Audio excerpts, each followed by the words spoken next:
Sejam todos muito bem-vindos e muito bem-vindas ao nosso terceiro encontro, turma de processo civil, a nosso segundo encontro de processo civil. E vamos trabalhar hoje o tema de intervenção de tutelas provisórias. Na aula passada a gente trabalhou intervenção de terceiros. Como estava comentando, antes da aula começar, a gente enviou a lista de questões de provas anteriores de intervenção de terceiros para vocês, sobre o tema da aula 1. Hoje, na aula 2, nós também temos uma lista de 24 questões da FCC, de SESC, FGV, que foi cobrado o tema de tutelas provisórias, então também assim, é uma recorrência relativamente alta. 20 questões eu enviei para vocês de carreiras jurídicas, intervenção de terceiros, tutela provisória aí em torno de 24 questões, sem falar que é um tema que vem cada vez mais ganhando uma cobrança além da letra da lei. Eu costumo dizer que o nosso Código de Processo Civil ele não é mais novo. Por quê? Porque é novo apenas quando está cobrando apenas a literalidade da lei. Quando começa a se tornar um tema jurisprudencializado, quando a jurisprudência se torna cada vez mais relevante, objeto de avaliação das provas, então já não é mais novo. Mas nós também temos as questões inéditas. A cada aula, estou preparando 5 questões inéditas, já preparei na realidade, e a gente vai mandar toda quinta-feira as 10 questões da semana. Como forma de exercício, fixação, qualquer dúvida que tiverem, podem chamar no WhatsApp que a gente troca uma ideia e a gente resolve as questões. Tudo bem? Eu mandei os slides para vocês, porque a gente teve esse problema de projeção. Então, se vocês puderem acompanhar, eu estou no slide agora 4, no nosso roteiro de abordagem. No encontro de hoje, eu quero conversar com vocês sobre, inicialmente, a classificação das tutelas jurídicas.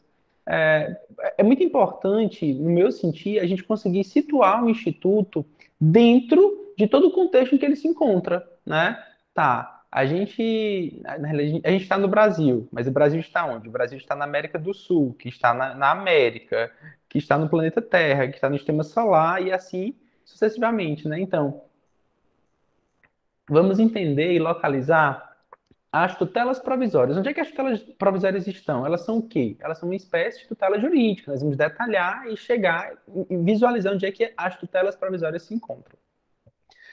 Depois de entender essa classificação de tutelas jurídicas, aí a gente vai passar especificamente para as tutelas provisórias e estudar todo o regime processual das tutelas provisórias. Qual é a natureza jurídica da tutela provisória? A respeito de custas, deve ou não haver o recolhimento? Qual é a competência? Quem é o juízo competente para processar uma tutela provisória? A efetivação delas, o cumprimento, se dá de que maneira? Existe responsabilidade pelo pedido e pela execução de tutela provisória? O regime recursal, as decisões que concedem eventualmente a tutela provisória, essa decisão, ela é recorrível? E quais são, enfim, os princípios processuais das tutelas? Esse ponto é, é cara de prova discursiva. E eu não estou me lembrando qual foi a instituição, não sei se foi MP Paraná, MP Minas, cobrou há pouco tempo, em uma questão discursiva, o princípio processual das tutelas. É um tema interessantíssimo que ajuda tanto a gente a fixar bem o conteúdo, quanto a desenvolver e entender o porquê das coisas serem como são. Estudado todo esse regime processual das tutelas provisórias, que vale, de certa maneira, para todas as espécies das tutelas provisórias, aí a gente vai detalhar a tutela provisória de urgência e a tutela provisória de evidência. E a tutela provisória de urgência, sabendo que ela se subdivide na antecipada antecedente e na cautelar antecedente.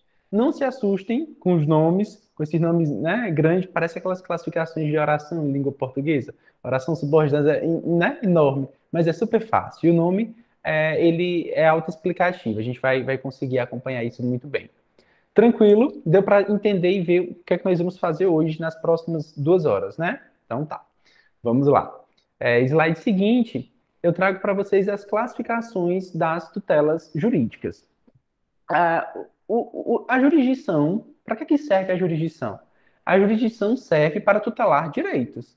Então, todo bem direito que é tutelado pela jurisdição, ela pode ser tutelado no âmbito do processo civil de forma definitiva ou de forma provisória.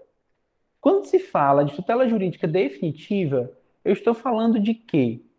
Eu estou falando daquela tutela jurídica final. Definitivo é aquele que pode, inclusive, transitar em julgado. É aquilo que definitivamente põe fim à lide. As tutelas definitivas, turma, elas são classificadas em razão do efeito da ação do direito material. Ou seja, qual o conteúdo da decisão, o que é essa decisão, qual o comando dessa decisão definitiva, e a partir dessa resposta de qual o comando da decisão é que nós podemos classificar as tutelas definitivas. E aí, a depender da classificação das ações, se adota-se a classificação trinária ou é de 5, esqueci o nome, mas a trinária, ela vai poder ser declaratória, condenatória, constitutiva e mandamental executiva lato sensu. Para quem adota a classificação trinária, a tutela mandamental e executiva são simplesmente espécies de tutelas definitivas condenatórias, tá? Na declaratória, a gente tem apenas uma declaração de efeito, uma declaração de relação jurídica, de um fato, uma declaração. É apenas esse o comando dela. Na condenatória, diz respeito a alguma obrigação, e por isso que há esse comando de condenar, na obrigação de fazer, de não fazer, de pagar. Na constitutiva, que também é desconstitutiva, muitas vezes a gente lembra da constitutiva só pensando em criar relações jurídicas, mas não. A constitutiva também é desconstitutiva. Por exemplo, uma ação de divórcio, você está desconstituindo um casamento, mas está se tratando de uma tutela jurídica definitiva desconstitutiva. Certo? Então, nós compreendemos que uma tutela jurídica definitiva é aquela que definitivamente põe fim à lide. Portanto, se está sendo de forma definitiva, vai ser em cognição o quê? Em cognição exauriente. O que é cognição? Cognição é conhecimento. Cognição de quem? Cognição do magistrado. O magistrado conhece o processo a fundo, de forma exauriente, analisa todas as provas, já tem um amplo processo probatório, tem amplo contraditório, e definitivamente ele põe fim à lide. E a depender desse comando é que a gente vai classificar uma tutela definitiva em declaratória, condenatória ou constitutiva. A tutela provisória, por sua vez, turma, que é o que nós vamos trabalhar, o instituto que nós vamos destrinchar na aula de hoje, não é classificada em razão do seu conteúdo. O conteúdo de uma tutela provisória é idêntico ao conteúdo de uma tutela definitiva. As tutelas provisórias, elas também são declaratórias, condenatórias, constitutivas, enfim. Elas têm esse mesmo conteúdo. A diferença vai ser a duração no tempo, ou seja, a provisoriedade desse comando, desse efeito no tempo que vai surtir nas tutelas provisórias. Então, uma tutela provisória, ela pode ser declaratória, condenatória, constitutiva, mas ela vai ter uma limitação temporal. Ela não vai ser feita de forma definitiva, ela é feita apenas de forma provisória. E também da necessidade para a qual ela foi instituída. Por que isso? Porque uma tutela provisória ela pode ser de urgência ou de evidência. Cada uma vai atender a um princípio constitucional ou a uma finalidade distinta, que nós vamos detalhar daqui a pouco. Então, a principal distinção entre as tutelas definitivas e provisórias está muito mais na qualidade da cognição. Enquanto na definitiva nós temos uma cognição exauriente, uma cognição plena, na provisória trata-se de uma cognição sumária. E essa classificação, em razão do conteúdo da decisão, ela de fato é útil para as definitivas. Nas provisórias isso se utiliza, mas ela é classificada na realidade como provisória em razão dessa limitação dos efeitos no tempo. No slide seguinte, eu trago para vocês justamente essa noção. A ideia de um provimento, de um provimento provisório, de uma tutela provisória, exige que nós tenhamos como pressuposto a ideia de que há um provimento antecedente e que há um provimento consequente. Se é provisório, é porque não é definitivo. Se é provisório, é porque ela está antecedendo algo que irá vir de forma definitiva a posteriori. Então, nessa relação entre o provimento antecedente e o provimento consequente, a própria ideia de provisoriedade pressupõe a noção de que irá vir algo estável, algo permanente, algo que realmente vai se tornar, portanto, definitiva. Por quê? Porque quando a jurisdição pacifica uma lide, ela tem que pacificar de que forma? De forma definitiva, concorda? Ela tem que. Qual é a ideia da jurisdição? Não é por fim. Se eu ponho fim, tem que se pôr fim de forma definitiva e não apenas de forma provisória. Mas há algumas situações em que há urgência, ou então o direito é muito evidente. E é por isso, como o nome ajuda, por isso que existem as tutelas provisórias de urgência e de evidência, que vamos detalhar, vamos entender com muita calma. Vejam, no artigo subsequente, a redação do artigo 296. Ele diz o seguinte: a tutela provisória conserva sua eficácia na pendência do processo, mas pode, a qualquer tempo, ser revogada ou modificada. Isso aí está deixando claro a ideia de revogabilidade e de provisoriedade da tutela provisória. Essa ideia de que ela é apenas temporária, ela não é definitiva. Parágrafo único. Salvo decisão judicial em sentido contrário, a tutela provisória conservará a eficácia durante o período de suspensão do processo. Na lista de questões de 24 questões que eu trouxe para vocês, ao final da aula, acho que esse parágrafo único foi cobrado em umas 4 ou 5 questões, para vocês verem a importância desse parágrafo único. Assim, é algo bem letra de lei, mas só mostrando realmente que até mesmo na suspensão do processo conserva-se a eficácia dessa decisão, que é provisória. Ela não é definitiva. Ok, então nós estamos entendendo, a gente está no regime geral da tutela provisória, entendendo e situando a tutela provisória, mas vamos voltar uns 2 artigos, a gente estava no 296, volta para o 294 no slide seguinte, e agora sim a gente começa a desenhar os contornos da tutela provisória. Vejam só, o 294 fala: a tutela provisória pode fundamentar-se em urgência ou evidência. Então, a urgência ou a evidência, turma, será o quê? Será o fundamento da tutela provisória. A tutela provisória, nós temos ela, portanto, como um gênero que vai ter 2 espécies. A espécie da tutela provisória de urgência e a outra espécie, tutela provisória de evidência. A tutela provisória de urgência é essa tutela em que, em razão da inafastabilidade da jurisdição, é necessário que seja dado um provimento urgente. Para quê? Para que se acautele ou se antecipe a um determinado bem jurídico. Vejam, no parágrafo único, o legislador traz a tutela provisória de urgência, ela cautelar uma antecipada, as subespécies da tutela provisória de urgência pode ser concedida em caráter antecedente ou incidental. Vamos fazer o seguinte, vamos passar para o slide seguinte, a gente volta para isso. Porque no slide seguinte eu trouxe um esquema bem interessante para vocês. Ó, eu trouxe a tutela provisória, inicialmente, como um grande gênero.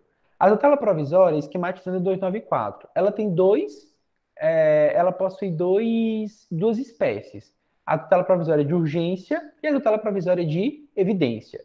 Percebam desde já que a tutela provisória de evidência, ela encerra bem aí.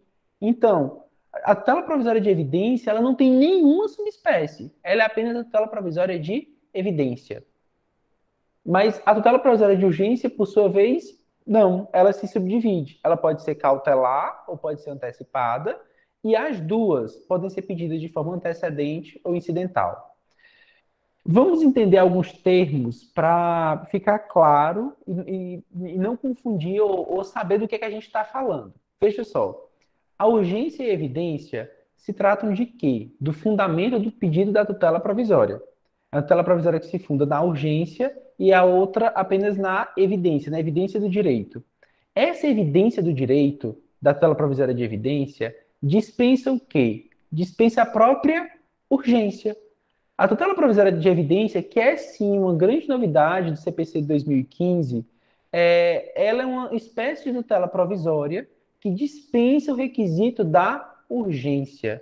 E justamente por isso, as hipóteses da tutela provisória de evidência serão taxativamente previstas em lei. Por quê? Porque ela dispensa esse grau ou esse elemento da urgência. Já a tutela provisória de urgência, não.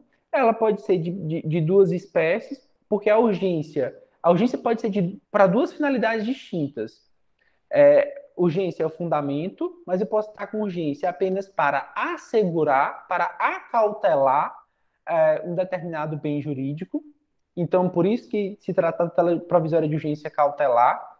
Marido e mulher estão se divorciando, mas o patrimônio comum ainda não foi dividido. O marido está com medo da mulher, ou a mulher está com medo do marido, de lapidar o patrimônio que está de posse dele. O que pode se ingressar? Com pedido de tutela provisória de urgência cautelar para apenas resguardar esse patrimônio.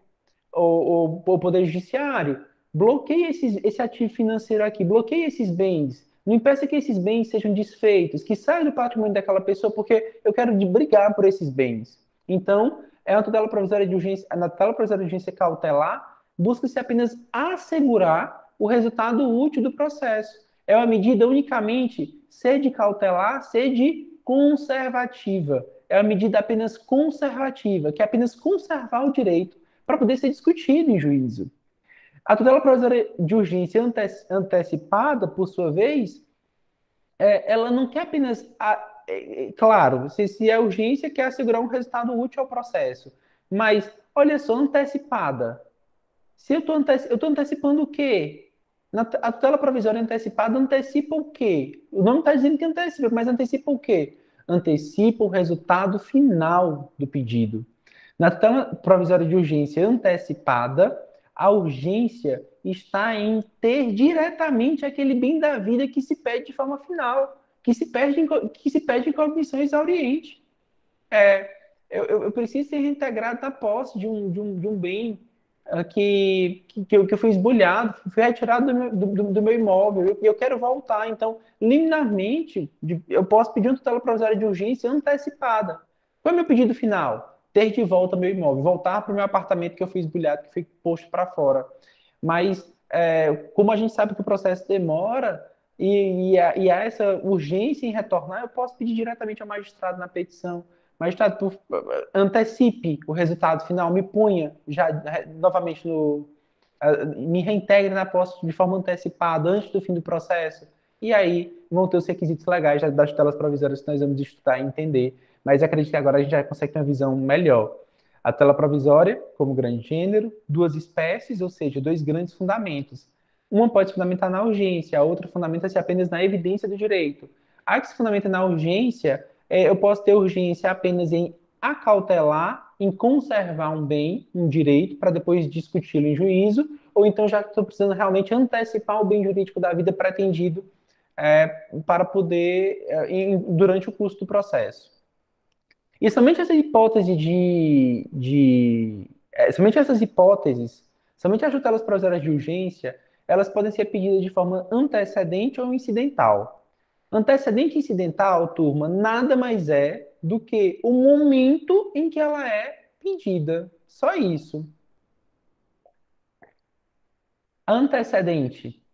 Antecede.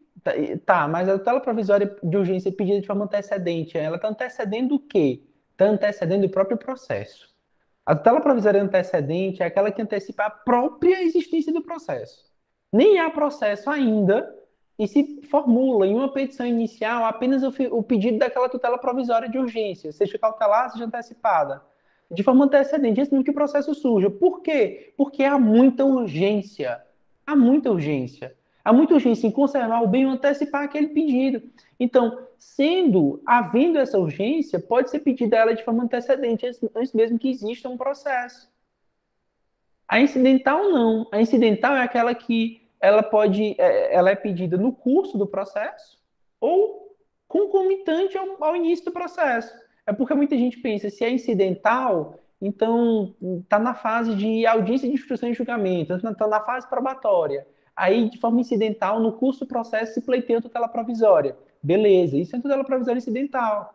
Mas uma tutela provisória incidental, ela também pode ser requerida na petição inicial. A diferença é o quê? É que uma tutela provisória de urgência incidental, formulada na petição inicial, a petição inicial já vem completa, turma, já vem completa.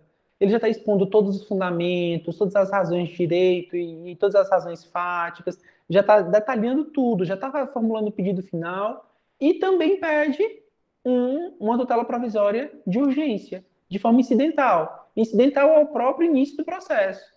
No antecedente, lembrem disso, a urgência é tamanha que não dá nem, não é nem viável formular ou escrever toda a petição inicial antes mesmo do surgimento do processo já é formulado. Ian, e a tutela provisória de evidência? Ela vai ser pedida como? Ela não pode ser pedida, então, de forma antecedente, ela só pode ser pedida de forma incidental? Exatamente isso. Vamos lembrar aqui, vamos entender uma coisa. A tutela provisória de urgência pedida de forma antecedente, ela é pedida de forma antecedente, ou seja, antes de existir um processo, por quê? Porque há muita urgência. Consegue entender? Assim, não dá nem tempo de elaborar toda a petição inicial completa, ou não é nem viável que se faça isso. Tem muita urgência, mas o que foi que a gente falou sobre a tutela da evidência?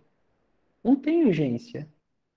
Se não tem urgência, se a tutela provisória de evidência não é analisado o requisito da urgência, não faz sentido existir uma tutela provisória de evidência de forma antecedente, antes do processo. A tutela provisória de evidência sempre vai ser incidental. Por quê? Porque não há urgência. Tá, agora vamos voltar no slide, aí a gente vê o slide do 294, vai ficar bem mais claro agora. A tutela provisória, ou seja, aquela tutela que não é definitiva, ela pode se fundamentar na urgência ou na evidência. Beleza. Parágrafo único. A tutela provisória de urgência, que pode ter uma natureza cautelar ou antecipada, cautelar de conservar o bem e antecipada de antecipar o próprio bem jurídico pretendido, ela pode ser concedida em caráter antecedente ou incidental.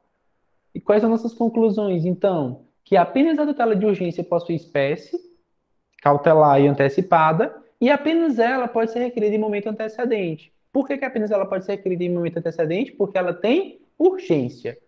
A tutela da evidência não possui espécies e só pode ser pedida de forma incidental. Ela só pode ser pedida no curso do processo. Lembrando que esse curso do processo pode ser a própria petição inicial, a própria petição inicial completa. Beleza? Ok.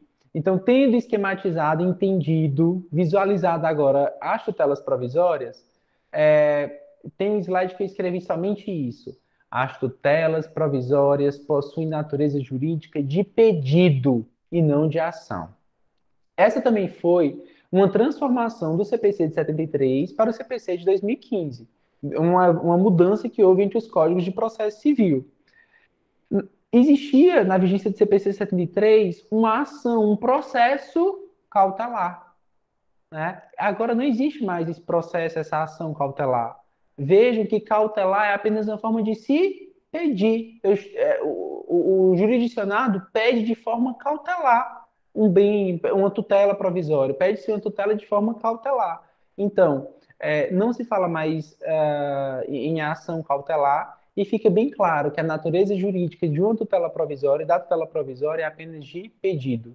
Você pode, né, se a tutela é um pedido provisório de urgência cautelar, é um pedido provisório de urgência antecipado, é um pedido provisório de evidência. Tranquilo? Conseguiram entender a natureza jurídica das tutelas provisórias e entender que não se trata mais de ação, né? Então esqueçam essa ideia de que existe ação, existe processo cautelar. Não, existe um pedido cautelar, que pode ser formulado no bojo de qualquer processo. Lembrem, vejam, que as tutelas provisórias pedidas de forma incidental, elas podem ser formuladas em qualquer procedimento. Não há limitação de procedimento. Por quê? Porque é um pedido. Porque é um pedido, consegue captar? Então, assim, se é um pedido, em que tipo de ação há limitação do pedido? Que tipo de ação? Assim, antes, um procedimento bem específico, mas ainda assim, num pedido bem específico, que você faça um pedido final. Qual o pedido de você formular esse pedido de forma antecipada, ou de forma antecipada, de forma cautelar?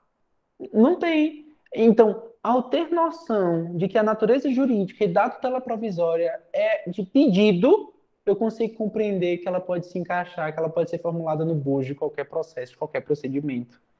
E aí fica bem claro enfim, que não existe tantas limitações assim para a formulação de tutelas provisórias. Turma, no slide seguinte eu trouxe o regime de custas. Tudo que a gente está falando aqui inicialmente vale para o gênero tutela provisória, certo? A gente não entrou ainda nas espécies, então tudo que a gente está falando aqui vale para o gênero, vale para todas. No 295, vocês podem até pegar a canetinha e fazer essa marcação, ou puxar esse tracinho que eu vou falar para vocês. Ó.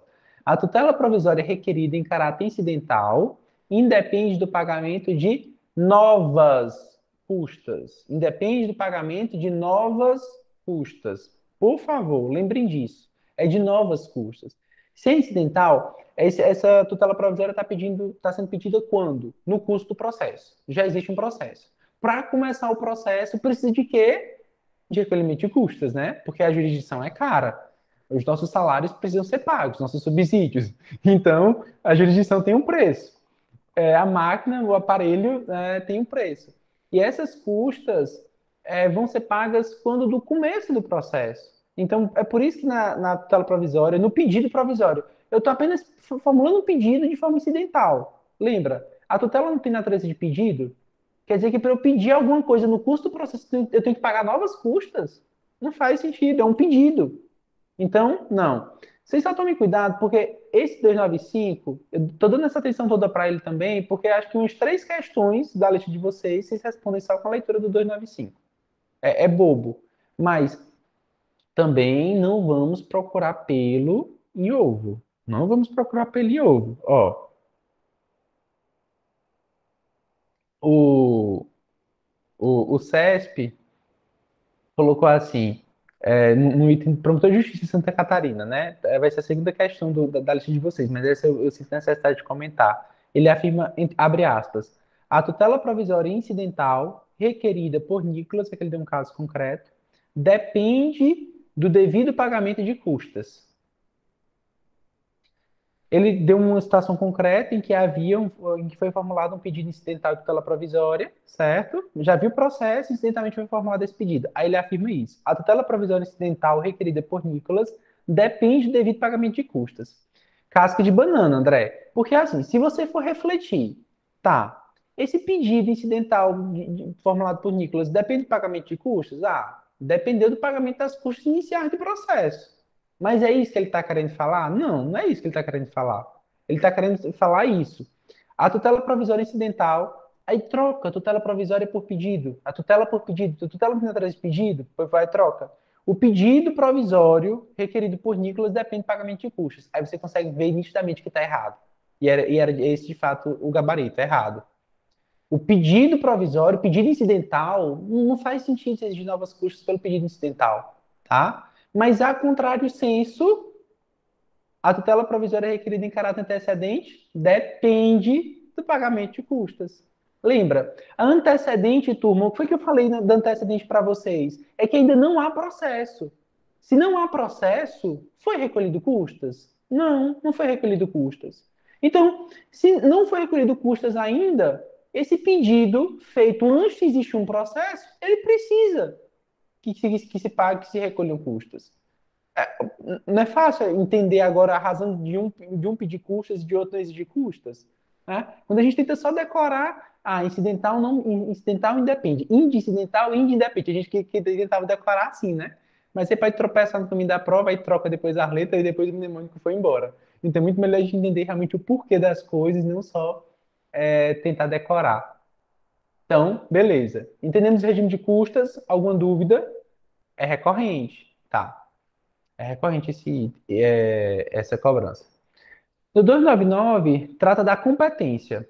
Ah, e, novamente, vai se distinguir se é um pedido incidental ou um pedido antecedente. Parece uma coisa, né, bem, bem, bem boba, bem simples, mas quando a gente compreende que tutela provisória tem natureza de pedido, ora, se eu estou formulando um pedido de forma incidental, em que já há processo, eu vou pedir para quem? Para o juízo da causa.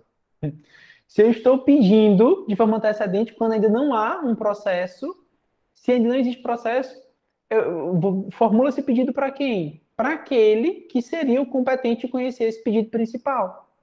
Pronto, é só isso que o 299 quer falar. A tutela provisória será requerida ao juízo da causa. Tutela provisória. Aí se subentende que é incidental, né? E, quando antecedente, ao juízo ao juiz competente para conhecer do pedido principal. E a antecedente precisa do pagamento das custas. A incidental independe. Exatamente isso, André. A incidental, que é um pedido formulado no curso do processo, não depende do pagamento de novas custas.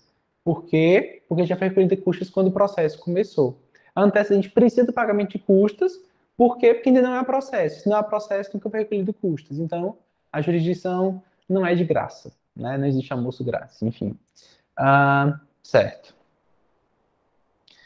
Parágrafo único, ressalvada a disposição especial na ação competência originária do tribunal e nos recursos, vamos detalhar bem esse recurso, na aula de recursos, a tutela provisória será requerida ao órgão jurisdicional competente para apreciar o mérito. Mais uma disciplina do regime processual das tutelas provisórias, nós temos sobre a efetivação das tutelas provisórias. A efetivação é o quê? O que é efetivar? É dar cumprimento, né? Para dar cumprimento às tutelas provisórias, o artigo 297 caput, ele traz o que se chama de poder geral de cautela do magistrado. O magistrado pode utilizar dos meios que forem necessários, as medidas que forem necessárias, considerar adequadas para efetivar a tutela provisória. 297 caput pode escrever aí, poder geral de cautela do magistrado. O juiz poderá determinar as medidas que considerar adequadas para a efetivação da tutela provisória. No parágrafo único, tem-se a efetivação da tutela provisória observará as normas referentes ao cumprimento provisório de sentença. Isso aí faz remissão ao artigo 520 seguinte, CPC, no que couber. E a primeira disciplina do cumprimento provisório de sentença, vamos estudar isso neste mês ainda, cumprimento provisório de sentença, cumprimento definitivo, enfim. Mas uma regra geral do cumprimento provisório de sentença, turma, depende de iniciativa e de responsabilidade da parte, certo? Então, dada a tutela provisória, concedida a tutela provisória pelo magistrado, o magistrado não pode dar início ao seu cumprimento de forma totalmente espontânea. Ele disciplina quais são as medidas que podem ser feitas, mas para cumprir a decisão. Mas depende do pagamento da parte. E por que depende da iniciativa da parte? Porque vai ser responsabilidade dela, esse cumprimento. Foi a responsabilidade da parte pedir a tutela provisória, vai ser a responsabilidade da parte a execução da tutela provisória. Isso porque, slide seguinte, em razão da responsabilidade por elas. Quando se movimenta o Poder Judiciário para se pedir algo, pleitear algo de forma sumária, em cognição rápida, como é o caso das tutelas provisórias, há essa possibilidade de danos processuais. O magistrado, ao analisar de forma sumária, ele não está analisando com toda a sua convicção sobre o processo, sobre a causa, sobre as razões fáticas e jurídicas, ele não está plenamente segura, não está plenamente formada. O contraditório, como nós vamos ver, existe contraditório nas tutelas provisórias, mas é um contraditório que, em regra, muitas vezes, um contraditório diferido, que não acontece, ou seja, que não é antecipada a decisão. É um contraditório que acontece a posteriori. No 302, nós temos essa disciplina. Independente da reparação por dano processual, a parte responde pelo prejuízo que a efetivação da tutela de urgência causar à parte adversa. Vejam, turma, como o CPC ele foi muito técnico. Ele está sempre falando de parte, e não de autor ou réu. Independente da reparação por dano processual, a parte é um pega-bom de prova quando coloca autor e réu, sabe? Porque é errado trocar parte por autor e réu. Porque quando, especificamente, só autor ou só réu, né? Se fosse autor ou réu respondem pelo prejuízo, enfim. Mas a parte responde pelo prejuízo que a efetivação da tela de urgência causar à parte adversa. Isso por quê? Vejam, qualquer das partes do processo podem formular pedidos. Vocês concordam? E a tutela provisória, ela é o quê? Ela é um pedido. Ian, o que está querendo dizer com isso? Eu estou querendo dizer o seguinte, que as tutelas provisórias incidentais, elas podem ser requeridas tanto pelo autor como pelo réu. Pode haver pedido de tutela provisória por réu? Pode, porque a tutela provisória não é um pedido. A parte do processo pode pedir o que ela quiser para o magistrado, a parte demandada também pode pedir, relativa à causa, né, nos limites do conhecimento daquela causa. O réu só não pode pedir nunca uma tutela, o quê? antecedente. Ele não pode pedir tutela antecedente. Porque se não há processo, não há réu. Consegue compreender? É por isso que o réu só pode pedir tutela provisória incidental. O que é incidental? É aquela tutela provisória formulada no curso do processo. E aí, no curso do processo, tem réu? Tem. Então, o réu pode formular um pedido provisório para o magistrado? Pode. Porque não é essa a limitação. E é justamente por isso que se fala de parte. Bora voltar para o 302. Independente de reparação por dano processual, a parte responde pelo prejuízo que a efetivação da teledigência causar à parte adversa, à parte contrária. Né? Se a sentença foi desfavorável, por quê? Porque com a sentença desfavorável há uma revogação implícita ou tácita da tutela provisória concedida, certo? A sentença é desfavorável. No mérito foi julgado improcedente. Por mais que a sentença não fale revogo a decisão, a tutela provisória concedida anteriormente, há uma revogação implícita, tá? Há uma revogação tácita. 2. Obtida liminarmente a tutela em caráter antecedente, não forneceu os meios necessários para a citação do requerido no prazo de 5 dias. Então, caráter antecedente é aquela tutela que é formulada quando ainda não existe processo. Não existe o processo, formulou o pedido de forma antecedente, mas ele está se valendo de a parte autora, no caso aqui tem que ser a autora, porque é formulado de forma antecedente, quando não há processo. Se não há processo e alguém está dando início, só pode ser a parte autora.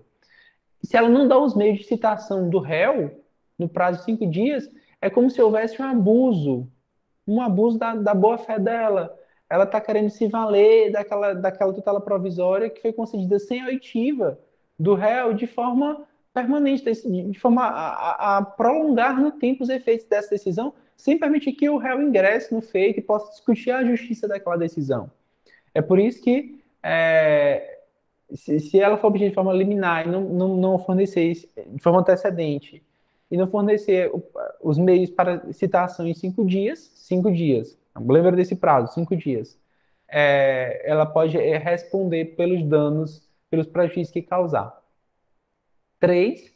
Ocorrer a cessação da eficácia da medida em qualquer hipótese legal. Essa disciplina a gente vai estudar um pouco melhor como é que ela cessa a eficácia das medidas, quais são as hipóteses legais, a gente vai estudar isso ainda hoje.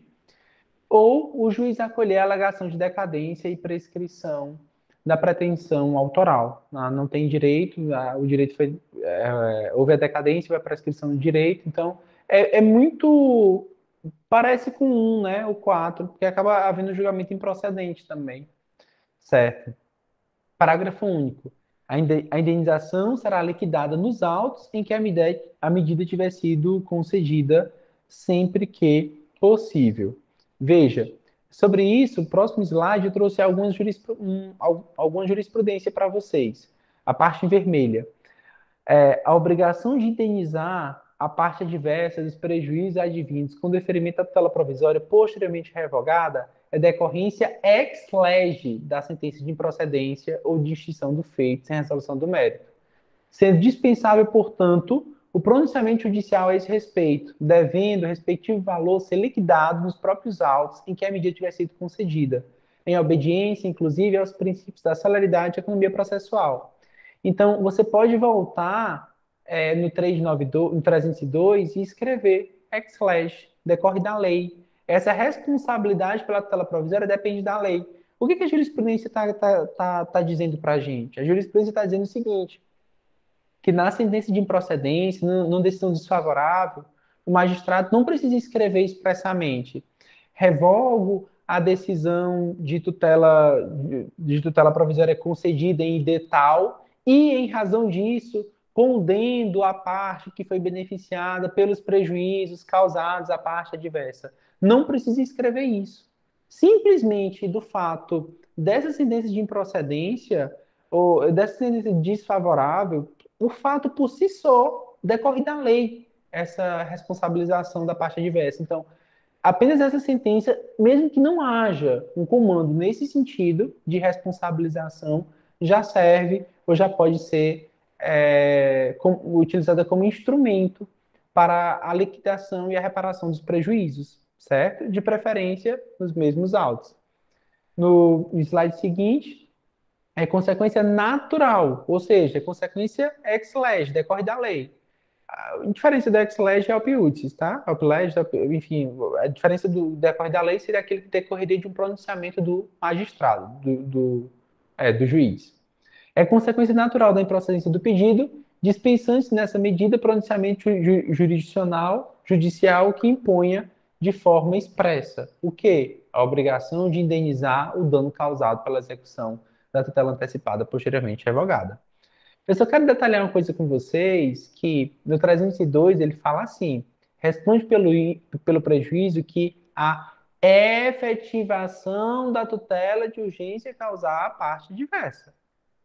Então, o prejuízo aqui tem que ser um prejuízo concreto. Tem que ter havido prejuízo de forma concreta, em razão da efetivação da tutela. Simplesmente assim, o receio, o medo ou a possibilidade de causar prejuízo, não. É um dano concreto. Tem que ser causado um dano concreto. E é uma responsabilidade objetiva. Em algum momento aqui está falando que vai analisar se houve culpa, se houve dó. Não, não se analisa o elemento subjetivo. O autor pediu aquela tela provisória achando que tinha direito. Não, não está analisando o elemento anímico, não está analisando o elemento subjetivo, o estado do sujeito. É uma responsabilidade objetiva.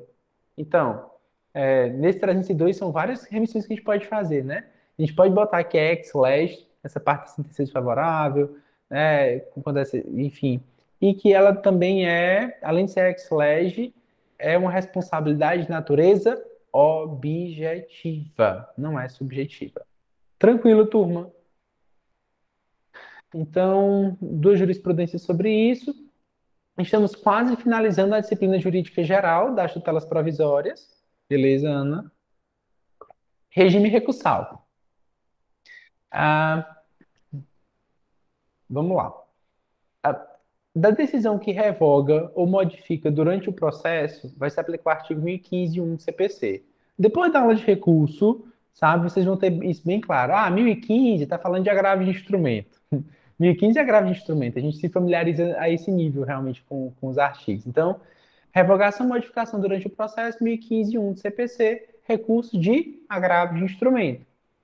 Revogação, modificação ou até mesmo a concessão, tá? Porque a lei, ela fala de revogação e modificação, mas a concessão também está incluída aí. Então, a concessão durante o processo, agravo de instrumento. Todavia, se a tutela provisória ela for confirmada, concedida ou revogada na sentença, a gente recai no 1003, parágrafo 5º do CPC. 1003, estou falando de apelação. Beleza, vamos estruturar e vamos aprender realmente para a gente não só decorar isso. Ian, você falou que a tutela provisória, ela tem natureza jurídica de pedido. Confere? Confere. A tutela provisória tem natureza jurídica de pedido. Tá. Então, se o magistrado, na condução do processo, decide esse pedido por meio de uma decisão interlocutória, o recurso cabível vai ser o quê? Agravo de instrumento. Mas, se ele posterga a análise desse pedido somente para a sentença, como assim? Pode tutela provisória na sentença? Pode, não é um pedido. Os pedidos formulados pelas partes, inclusive em regra, né, eles são apreciados na sentença. A decisão interlocutória é a decisão, inclusive, que antecede esse momento da sentença, esse momento da decisão final. Mas tá. Então, qual o problema da tutela provisória tem natureza jurídica de pedido de ser apreciada apenas na sentença? Quando você me pergunta se pode, eu pergunto por que não pode? Por que não pode um pedido provisório desse ser apreciado apenas na sentença? Tá. E qual é a vantagem disso? Qual o porquê? Se indefere, cabe agravo de instrumento também. Sim, cabe agravo de instrumento também. Se indefere o pedido por meio de uma decisão interlocutória, André, é cabível sim, agravo de instrumento. É. Em Tocantins agora esse final de semana, né? Beleza. Revoga, concede, modifica, indefere, tudo isso cabe agravo de instrumento. Mas, se acontece isso, se essa confirmação, concessão, revogação apenas na sentença, vai ser apelação.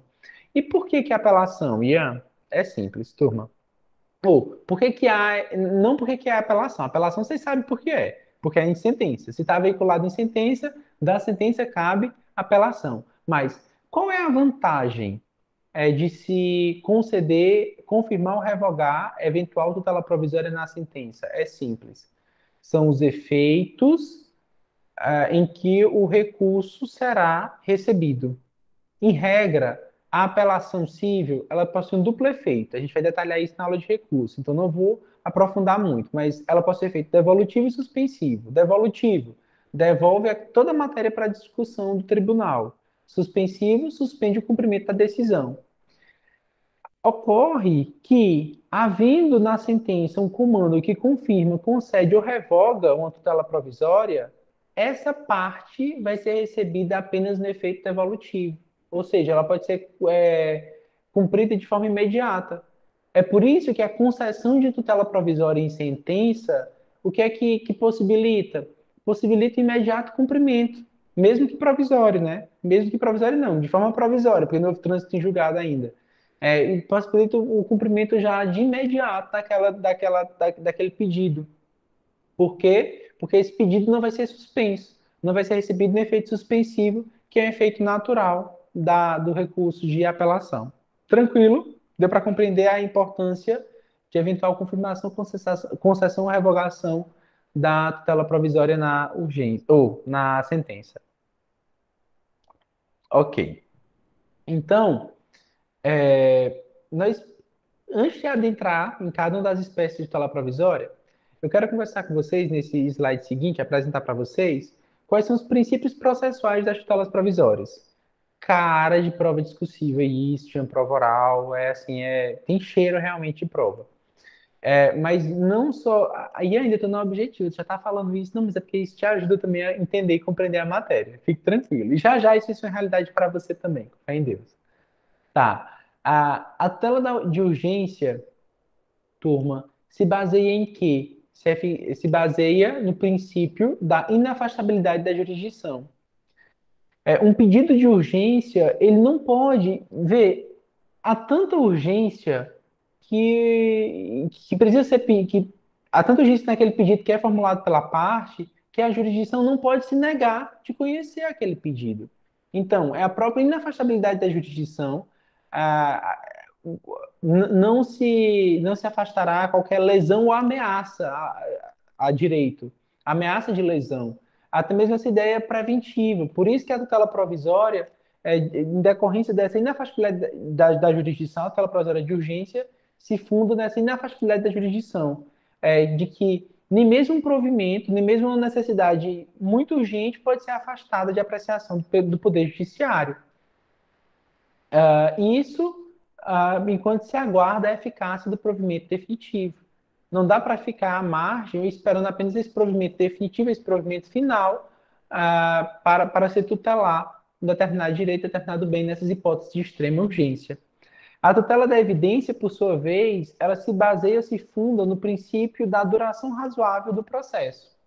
Veja, ela redistribui o ônus processual da duração do tempo, o ônus processual. Vamos esquematizar isso aqui rapidamente, só para a gente conseguir visualizar. Seguinte, quando o autor, quando João ingressa com a ação em face de Maria para pleitear um carro que está em posse dela, mas ele considera que é dele, o autor ele tem um bem da vida, um bem jurídico, ele tem um carro, um imóvel, ele tem um bem, ele tem um direito que não está de posse dele. Se existe uma demanda, se um autor demanda um réu, é porque ele pretende ter ou reaver um bem, um direito que não está no seu patrimônio. Se tivesse no seu patrimônio, não haveria interesse em movimentar o poder judiciário. Não havia interesse jurídico nessa demanda. Então, assim, o interesse do autor é por quê? É porque ele está sofrendo uma lesão a um direito, ou está se sentindo ameaçado de lesão, mas nesse caso concreto, ele está sofrendo uma lesão em razão da conduta da parte diversa. E se o autor demanda o réu, naturalmente, até o desfecho do processo, o que é que vai acontecer? essa lesão vai perdurar durante todo o processo. Consegue compreender? O autor movimenta o Poder Judiciário porque ele está sendo lesionado. Ele movimenta o Poder Judiciário porque está sendo lesionado. E até o deslinde final, até o provimento definitivo, essa lesão vai perdurar. A tutela da evidência, ela faz uma inversão, ela redistribui esse ônus da espera do processo. É tão evidente o direito do autor que o legislador veio e disse: olha, esse direito aqui está tão evidente, tão evidente, que vamos antecipar, vamos entregar esse bem jurídico que está com o réu, vamos acabar essa lesão de imediato. Então se inverte. Nesse exemplo do carro que eu dei, tira-se o carro de Maria, devolve para João, e enquanto ocorre o processo, quem vai suportar o ônus do processo, o ônus da duração do processo, vai ser o quê? Vai ser o próprio réu. A tutela da evidência, ela se funda, portanto, na duração razoável do processo, né, essa ideia do processo ser razoável, de não sofrer as consequências da duração do tempo do processo, redistribuindo, portanto, o ônus pela espera, o ônus do tempo, o ônus processual dessa espera. Ficou claro? Conseguiram compreender isso também, turma? De boa? Tá. Ian, o contraditório é um princípio processual das tutelas provisórias? Sempre. Sempre vai ser um princípio processual também das tutelas provisórias. Sempre vai haver contraditório. Por quê? Porque a tutela provisória, como é um pedido, lembra, tutela provisória é pedido. Eu já falei isso tantas vezes que vocês não vão mais esquecer, né? A tutela provisória é um pedido. Se ela é um pedido, é claro que tem que obedecer ao devido processo legal. E o contraditório é um consequentário lógico do devido processo legal. Então, sempre haverá contraditório. Ainda que seja um contraditório diferido, ou seja, não seja um contraditório antecipado.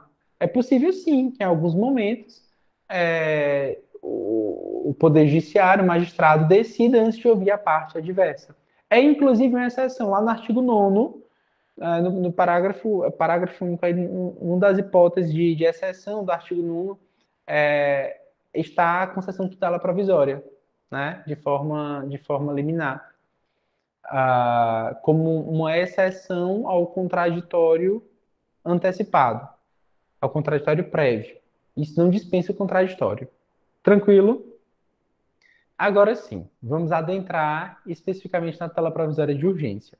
A gente desenhou todo o regime jurídico das tutelas provisórias, entendeu toda a disciplina processual da tutela provisória que se aplica para todas as espécies de tutela de forma indistinta. E agora nós vamos entender ou estudar um pouco mais a tutela provisória de urgência e depois a tutela provisória de evidência. A de evidência é super simples, nós só são uns 3 ou 4 slides sobre ela, mas agora a gente vai se detalhar e destrinchar um pouco mais essa tutela provisória de urgência. A tutela provisória de urgência é aquela que o nome diz, vai sinalizar sempre o requisito da urgência. Turma, veja só. A tutela provisória de urgência ou da evidência sempre vai exigir a probabilidade do direito, que o direito seja plausível. Tanto é que na evidência, esse direito é muito evidente. A grande distinção realmente está apenas da tutela provisória de urgência para a de evidência na urgência, nesse requisito de urgência.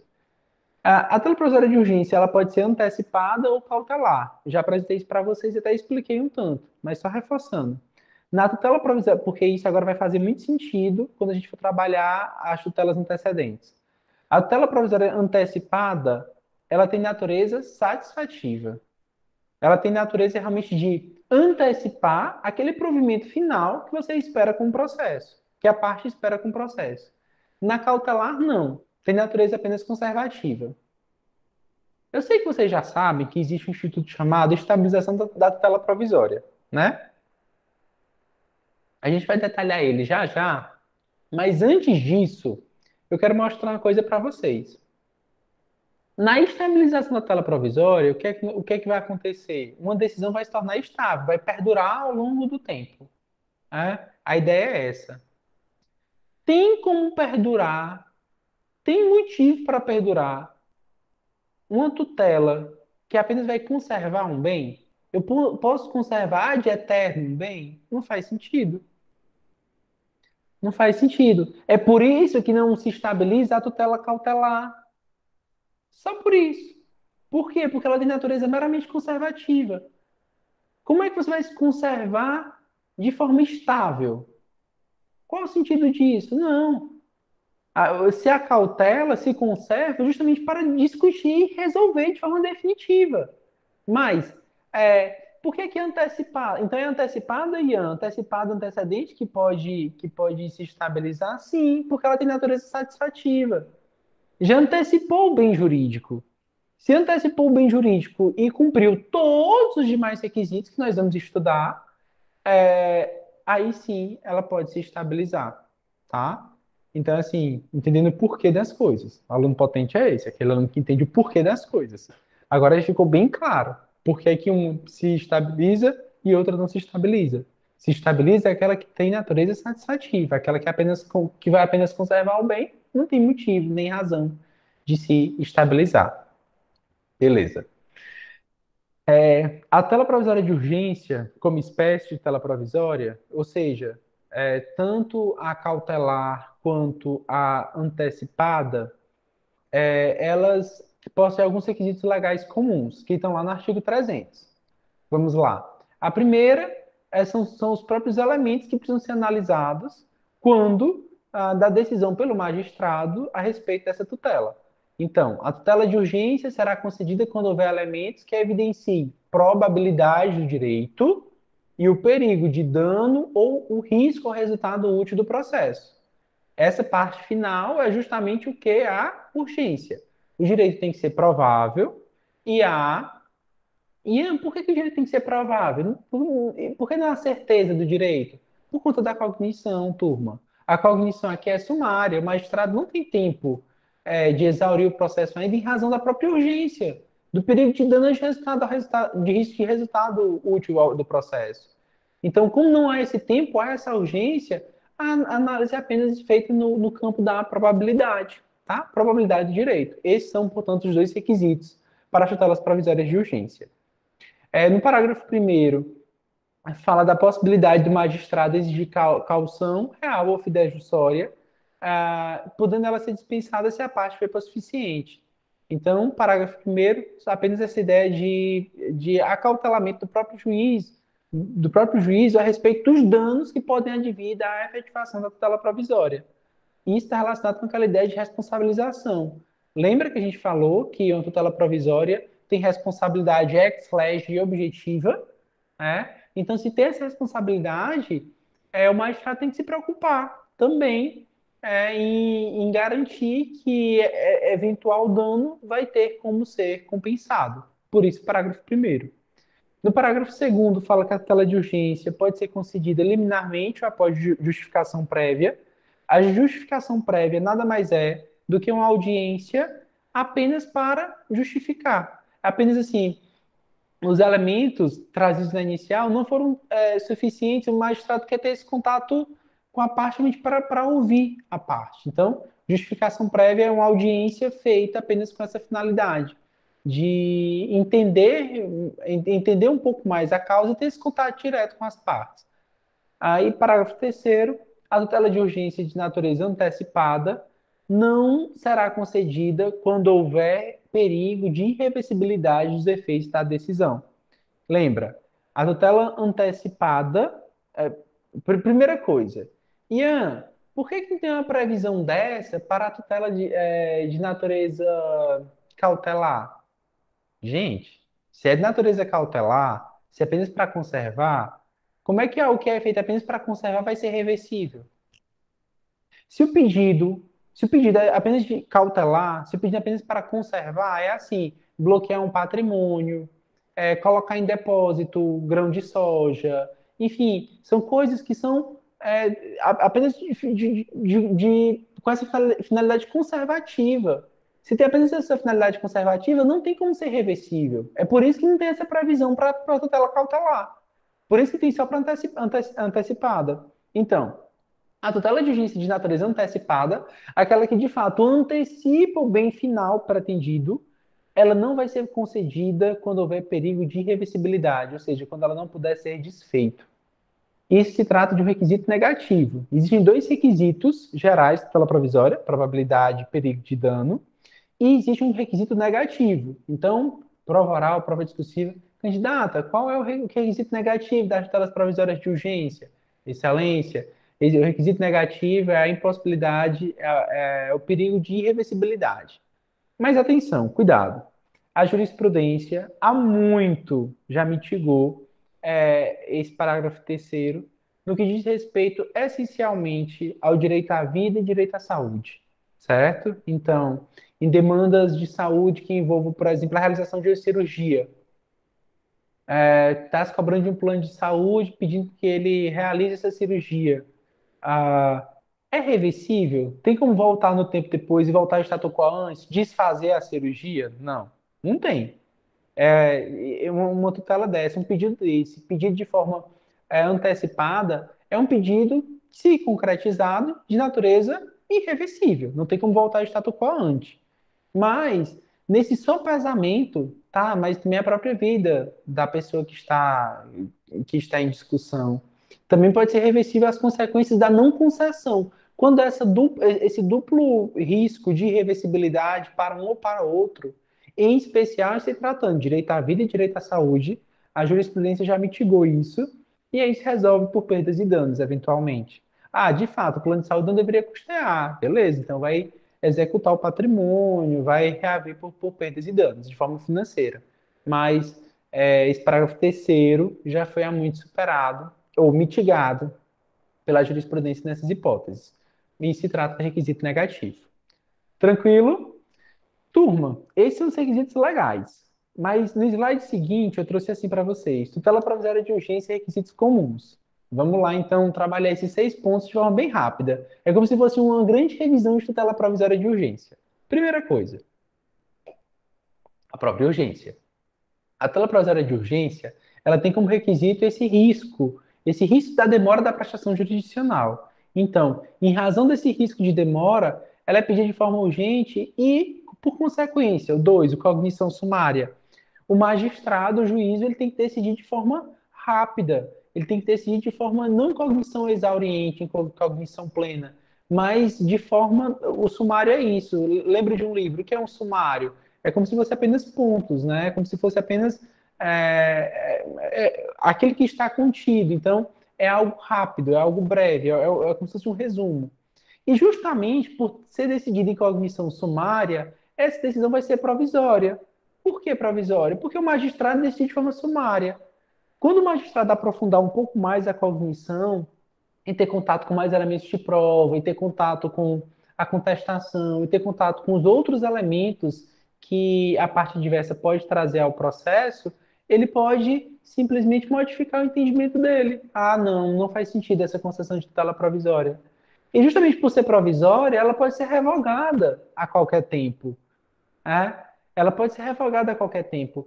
E tanto pelo poder geral de cautela, quanto pelo próprio pedido, há essa fungibilidade. A fungibilidade nada mais é do que o seguinte: a parte fez um pedido deu um nome que estava fazendo um pedido conservativo, um pedido cautelar, mas na realidade estava formulando um pedido antecipado. Estava antecipando o próprio resultado do processo. Ou vice-versa. Deu dizendo que estava apenas já pedindo de forma antecipada o resultado do processo, mas na realidade estava formulando um pedido apenas para conservar o bem. É por isso que há a fungibilidade. A fungibilidade da tutela provisória está muito relacionada à noção de pedido. A fungibilidade entre não importa o nome, mas sim a consequência e a utilidade e finalidade daquele pedido formulado. E, justamente em razão disso, item 6, instrumentalidade. A tutela provisória, a tutela provisória, ela é apenas um meio, ela é apenas um instrumento. A própria ideia de que ela vai ser substituída por uma tutela definitiva torna ela, deixa mais clara a noção, a visão dela como um instrumento. Turma falou que eu perdi minha conexão, é questão de menos de um minuto eu volto, só um minuto.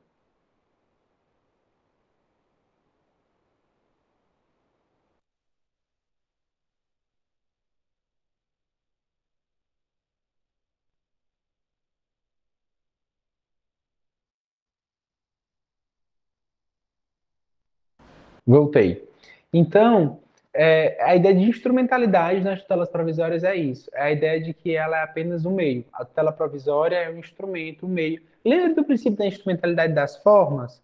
O ato processual é apenas um meio. O processo não é um fim em si mesmo. Aí, essa ideia de instrumentalidade, né, no caso não das formas, mas lembra que a tutela provisória não é um fim em si mesmo. Olha o nome, ela é apenas provisória. Ela é provisória enquanto vem a tutela definitiva. O que é que vai acontecer?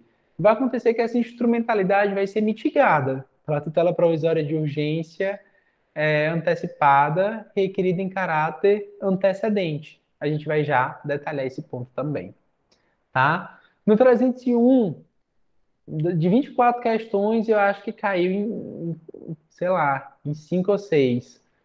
Esse artigo 301 do Código de Processo Civil. A tutela de urgência de natureza cautelar pode ser efetivada mediante arresto, sequestro, arrolamento de bens, registro de protesto contra alienação de bem e qualquer outra medida idônea para a asseguração do direito. É porque esses institutos, no Código de Processo Civil 73, eles eram tidos como processos autônomos, sabe? Processos próprios, tinham ritos próprios. Mas só que aqui, não, todos eles são apenas formas de realizar um pedido cautelar, tá? Só saibam disso, lembram disso, essa redação literal do 301 não cai em prova, despenca muito. Pode colocar um asterisco aí, você nunca mais esquecer de estudar ela.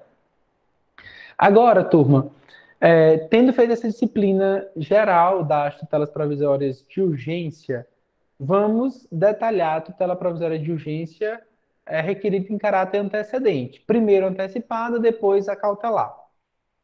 Nesse slide, tutela provisória de urgência antecipada antecedente.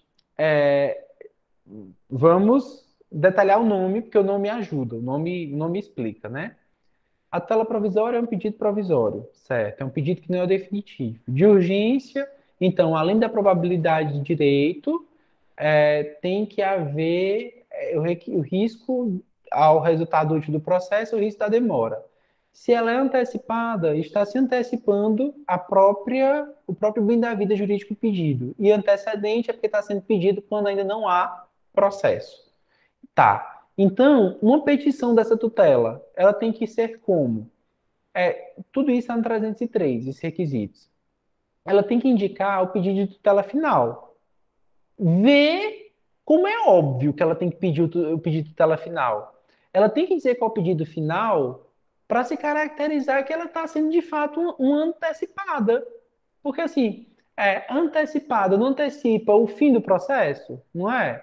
Então, na petição inicial de uma tutela provisória de urgência antecipada antecedente, antes que exista o processo, o requerente tem que indicar ao magistrado. Magistrado, meu pedido final é esse.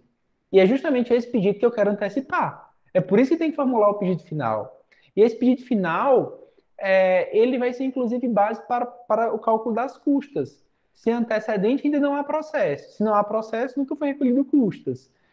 E essas custas vão ser calculadas com base em quê? Com base no pedido final, parágrafo 5º do 303. Expõe a lei de direito de forma breve, porque tudo isso pode ser complementado depois que passa desse procedimento, certo?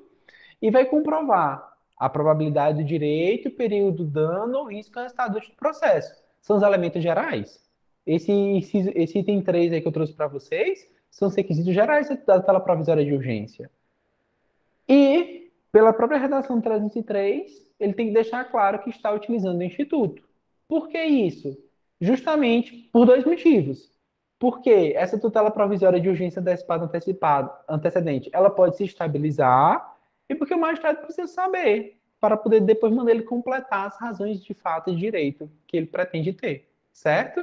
Então, a petição da tutela provisória de urgência antecipada antecedente é simplesmente isso. Tem que trazer o pedido de tutela final. Porque ele está fazendo o pedido antecipado, então tem que mostrar qual é aquele que ele está pedindo.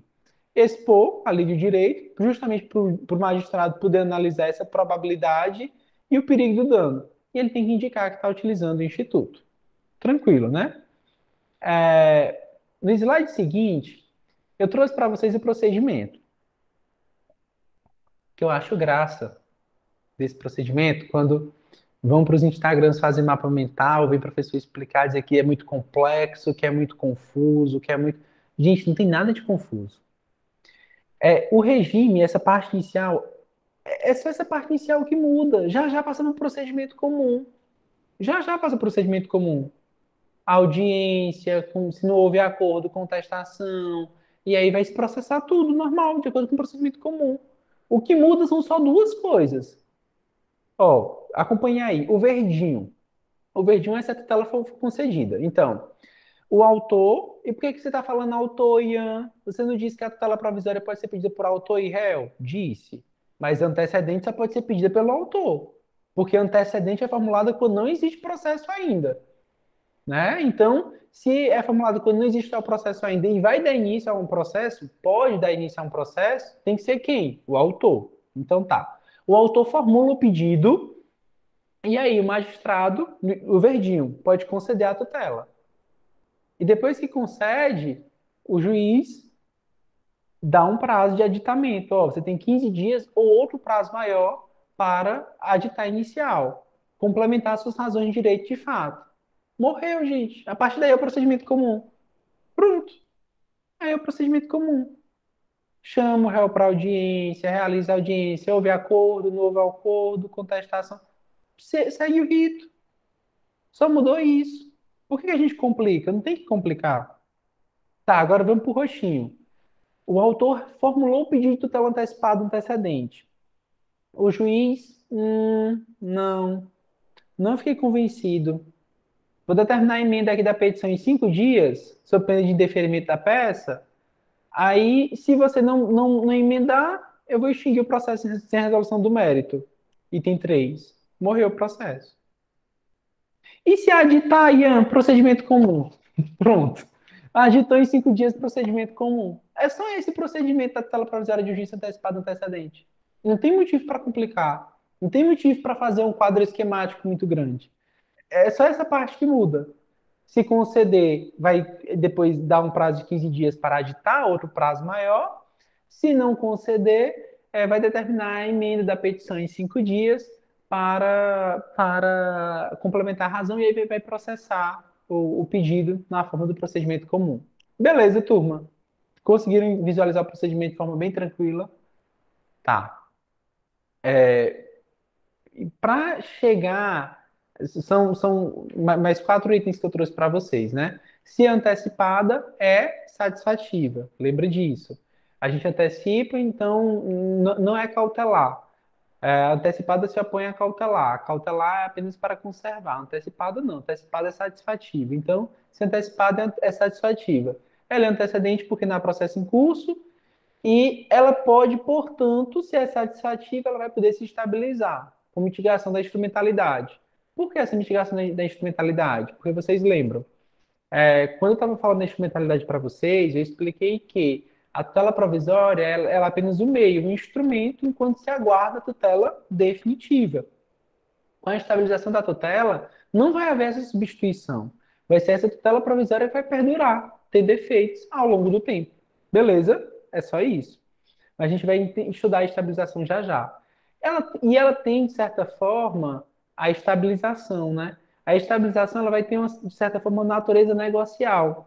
Não achem estranho se vocês encontrarem alguma questão falando disso, falando de natureza negocial, na estabilização da tutela provisória de urgência antecipada antecedente. Por que é essa natureza negocial?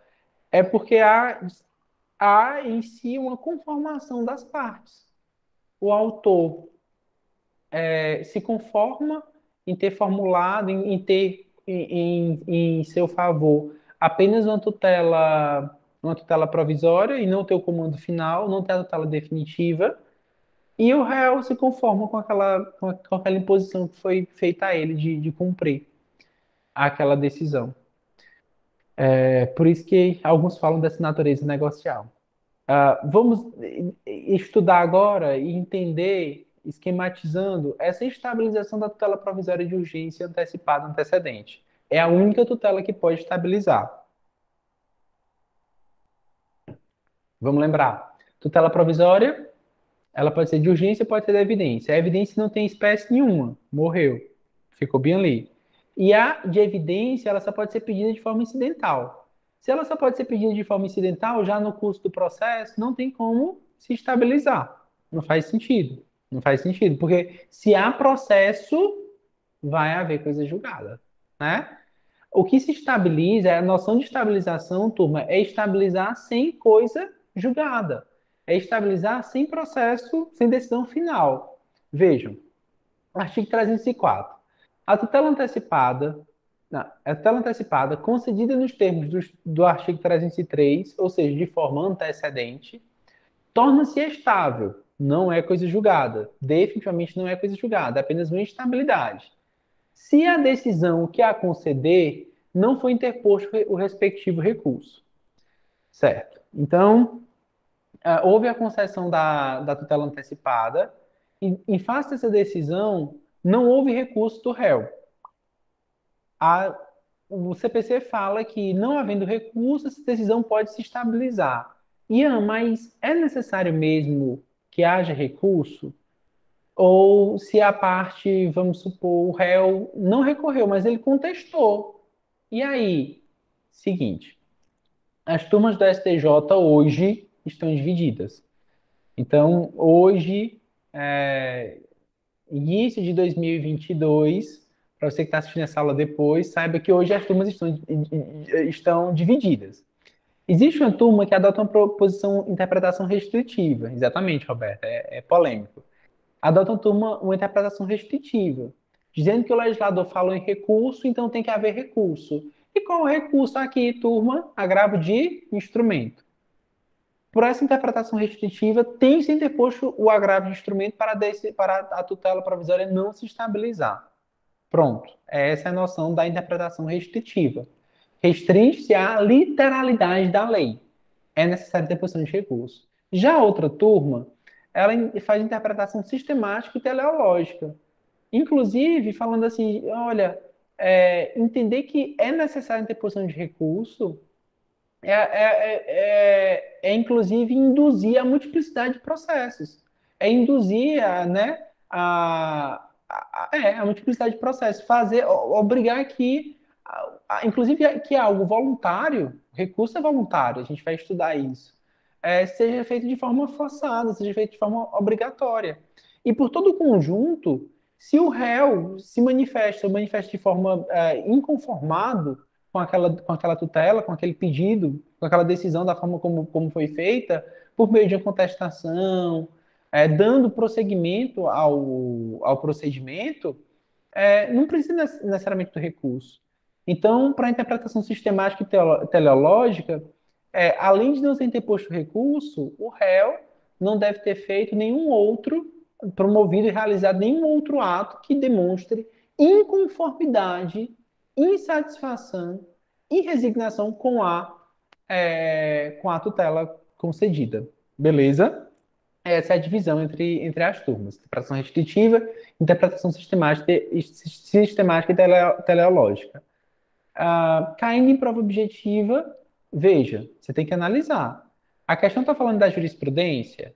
Se estiver falando da jurisprudência, tem que mostrar essas duas posições. Não, está falando da letra da lei, assim, está escrito da forma como está escrito na letra da lei, marque como correto. Se for só a letra da lei, certo? Marque como correto se ele falar só do recurso. Né? Mas se você entender, ou perceber, então a questão estiver trabalhando na questão jurisprudencial, a gente tem que ter conhecimento dessa interpretação restritiva e dessa interpretação sistemática e teleológica, tá? Parágrafo 1º. No caso previsto no caput, o processo será extinto, logicamente, sem resolução de mérito. Eu escrevi aí, complementei para vocês, né? Sem resolução de mérito. Mas é claro que vai ser sem resolução de mérito, porque até porque não vai formar coisa julgada material, né? Ela vai ser extinta, o processo se estabiliza e o processo é extinto. Tornou estável e extinguiu sem resolução de mérito.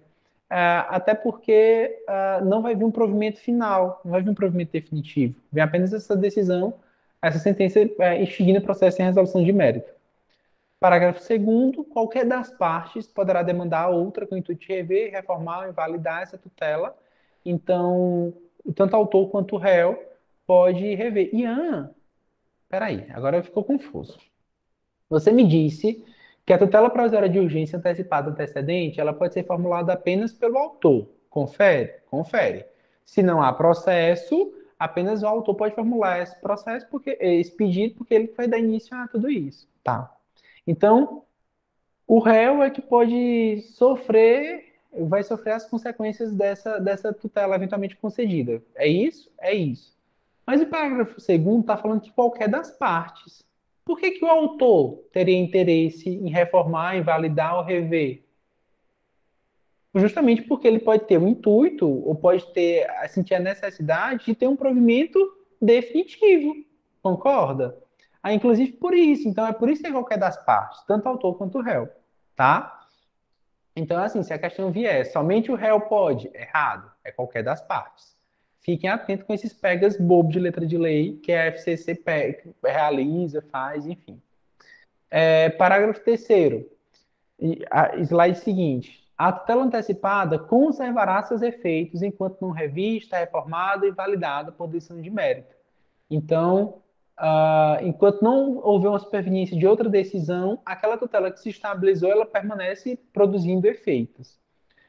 No parágrafo 4º fala que qualquer uma das partes pode rever, então tem que pedir o desarquivamento, porque esse processo foi extinto, ele vai ser arquivado, e o juiz que considera aquela tutela antecipada, ele é prevento, princípio do juiz natural.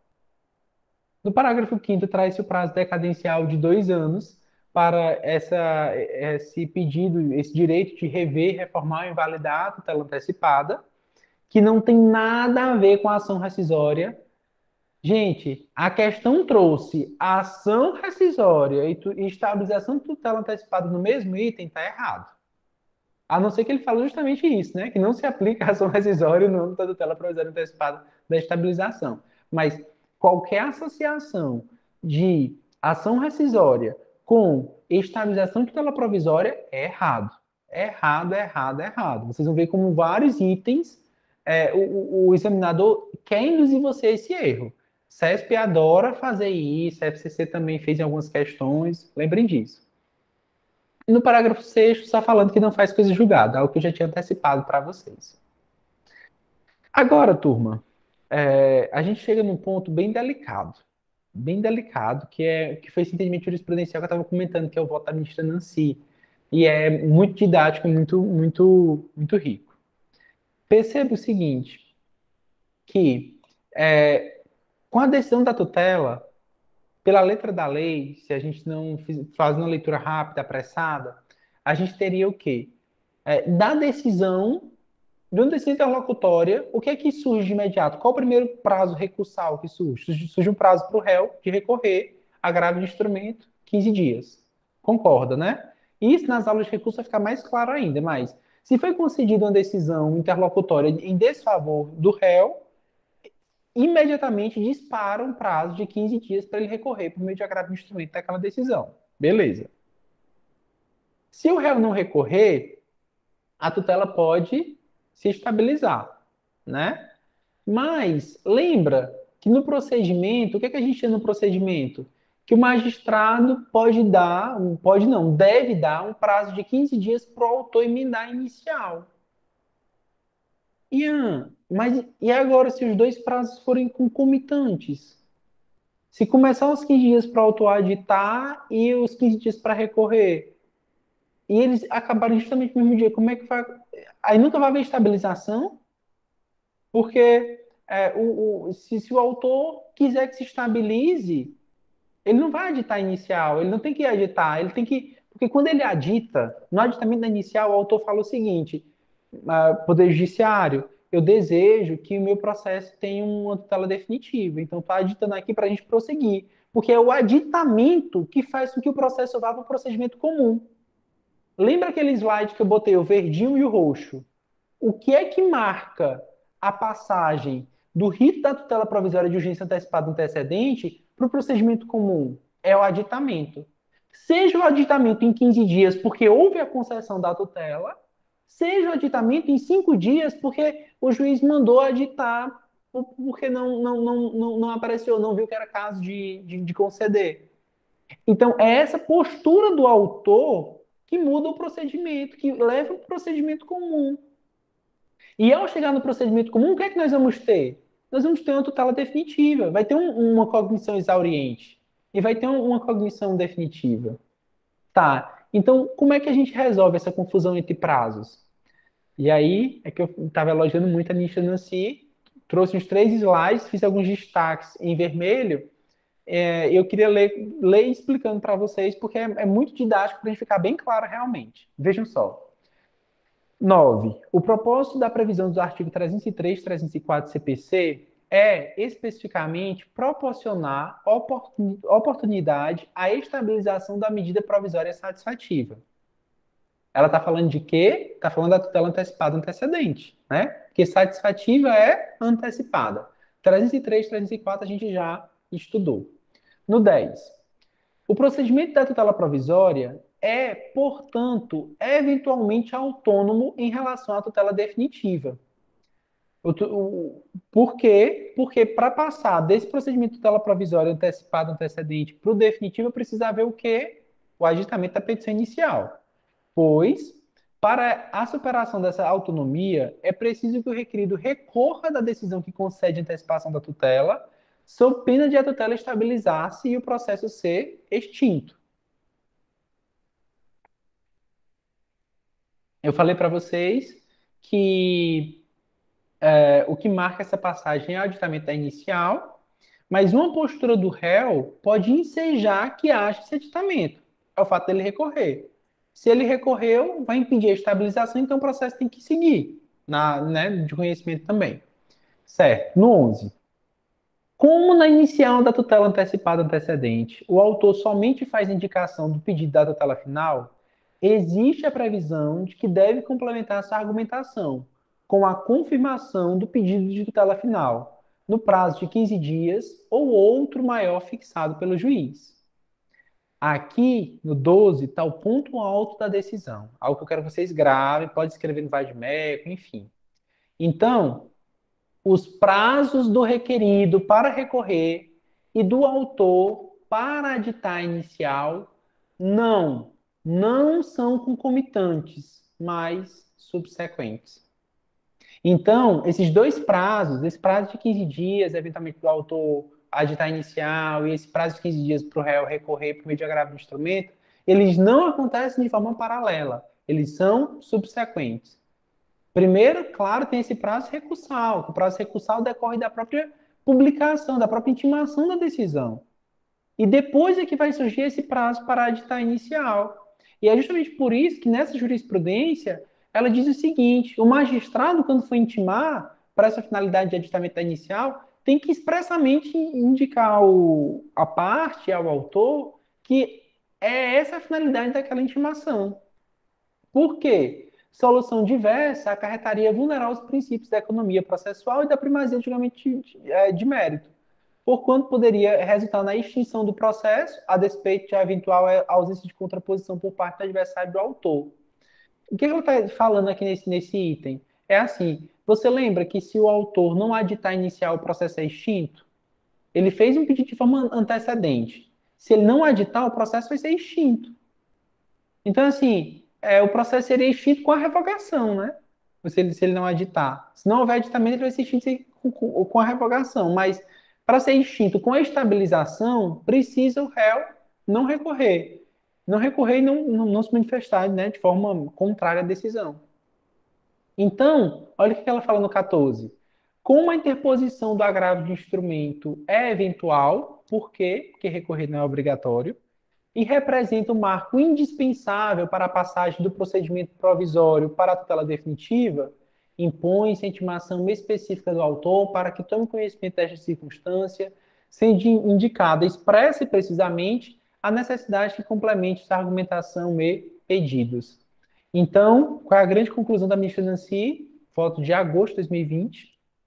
A intimação do autor para o aditamento da inicial e o início do prazo de 15 dias para a prática desse ato, previsto no 303, parágrafo 1º, 1 do CPC, exige intimação específica com indicação precisa da emenda necessária.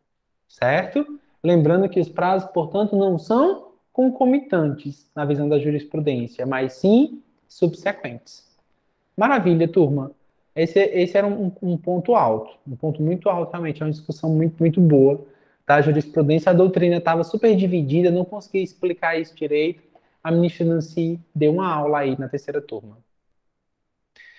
A gente finalizou a tutela provisória de urgência antecipada requerida em caráter antecedente. Agora a gente vai analisar a tutela provisória de urgência cautelar antecedente. É super simples também o procedimento. A partir de agora, agora a gente já está descendo, sabe? A gente chegou no ponto alto da aula, agora a gente já está mais voltando ao planeta Terra, vai ser algo mais tranquilo. Lembra, se é antecedente, não existe processo. Nessa petição, ele tem que indicar a linha de fundamento, ele tem que expor sumariamente o seu direito e demonstrar o perigo de dano e risco ao resultado útil do processo. Olha aqui algumas coisas interessantes, uma coisa interessante na realidade. Ian, ele não tem que formular o pedido final? Não, ele não tem que formular o pedido final. Por quê? Porque ele não está antecipando esse pedido. A tutela é cautelar, ele está apenas querendo resguardar um direito. Ele pode nem saber o que é que ele quer pedir ainda, sabe? Mas ele quer conservar. Aquele exemplo que eu dei do casal se divorciando, discutindo por um bem. Ele nem sabe se ele tem direito ainda à totalidade do bem, se ele tem direito só a 50% do bem, ele não sabe se entrou ou não na comunhão, mas ele está pedindo só resguarda esse bem. É basicamente isso que o autor, na cautela antecedente, está pedindo, um resguardo. Então lembrem disso. Aqui é dispensável pedir de tutela final, tá? Na própria antecedente. Beleza. Vai haver fugibilidade. A fungibilidade está expressa no artigo 305, parágrafo único do CPC, dentro da tutela provisória de urgência cautelar antecedente, mas ela se aplica das duas vias. Pode tanto o autor ter formulado um pedido apenas conservativo, ou seja, um pedido cautelar, dado esse nome, mas ser na realidade antecipativo, ou seja, satisfativo, e o juiz assim concede, ou vice-versa. Tá? O procedimento é muito tranquilo. O réu é citado para, no prazo de 15 dias, de 5 dias, contestar o pedido e indicar as provas que pretende produzir. 306. 307. Se ele não contestar, o juiz decide dentro de 5 dias. Se contestar, já vai para o procedimento comum. Olha como é sucinto também o procedimento da tutela provisória de urgência cautelar antecedente. Se do réu 5 dias contestar, não contestou, o juiz já decide sobre essa cautelar antecedente. Se for contestado, já passou para o procedimento comum, 306, 307. A grande questão aqui está na realidade sobre o que fazer depois de efetivada essa cautelar. Artigo 308. Efetivada a tutela cautelar, o pedido principal terá de ser formulado pelo autor no prazo de 30 dias. Beleza. Autor, você chegou aqui, sou juiz. Autor, você chegou até a mim e pediu uma medida conservativa a respeito de um determinado bem jurídico. Eu concedi. Você não sabe ainda o que você quer pedir, mas não dá para, ad eterno, permanecer essa medida conservativa. Eu preciso que você formule seu pedido final e a gente prossiga o procedimento comum para decidir realmente o que fazer, porque não dá para conservar eternamente. Então tem esse prazo de 30 dias, certo? Mas esse prazo de 30 dias, turma, ele é contado de quê? Da efetivação da tutela cautelar. Vocês vão ver na jurisprudência, pode passar no slide seguinte. Na jurisprudência, vai falar de três jurisprudências diferentes eu trouxe para vocês. Mas todas elas falando o seguinte, que tem que ser o cumprimento total da tutela cautelar concedida que faz surgir, que faz disparar esse início de 30 dias. Então, vamos supor, que foi até um desses casos aqui, pediu pediu acautelamento de 250 mil sacas de soja, uma coisa assim. Só conseguiu fazer isso, recair a medida sobre 150, faltavam 100 ainda. A discussão era da efetivação desse bloqueio, dessa restrição sobre 150, sobre 150 mil sacas. Já começou a contar o prazo de 30 dias? Não. Tem que ser a decisão cautelar inteira cumprida. Foi ela inteiramente cumprida, aí iniciou o prazo de 30 dias. A jurisprudência está falando só isso, tá? Volta no slide 308. Efetivada a tutela cautelar, o pedido principal deve ser formulado pelo autor no prazo de 30 dias. É um prazo, é um prazo para ele formular o próprio pedido, é um prazo até mais amplo. Lembra, a tutela antecipada, antecedente, o prazo para aditar era só de 15 dias, até porque o pedido final já tinha sido feito. Então, começou para complementar 15 dias, metade do prazo. Aqui não, além de complementar, tem que ser formulado o pedido principal. O legislador deu o dobro de tempo, 30 dias. Bizu não é nem bizu, é raciocínio bom para você lembrar, um que é 15 e outro que é 30. Caso em que será apresentado nos mesmos autos em que é deduzido o pedido de tutela cautelar, lembra, não é ação cautelar, é um pedido. Eu formulei um pedido e aí depois eu vou formular o pedido final e vou continuar naquele mesmo processo. Não preciso criar um novo processo. Não dependendo do adiantamento de novas custas processuais, que já devem ter sido pagas quando da propositura da cautelar antecedente. No parágrafo primeiro, ele possibilita, eventualmente, se você já souber qual é o pedido principal, você pode formular o pedido principal junto com o pedido cautelar, de tutela cautelar, não tem problema, tá? Ainda assim, não vai sair desse rito. A própria causa de pedir pode ser aditada no momento de formular o pedido principal. Lembra, na urgência cautelar antecedente, ele está com tanta urgência que é só conservar, que ele pode nem saber o que quer pedir ainda. Então, quando for aditar, não tem problema deixar isso mais claro, mexer na causa de pedir, mexer e alterar até mesmo, definir, estabelecer os limites do próprio pedido que deseja. Parágrafo terceiro, apresentado o pedido principal, ou seja, aditada, aditou, as partes intimadas para a audiência de conciliação, e aí é tudo procedimento comum. Se aditou, foi um procedimento comum. Lembra disso. A nuance está só nessa fase inicial de recebimento pelo magistrado, na concessão ou não, e na intimação para aditamento. Depois disso, é procedimento comum.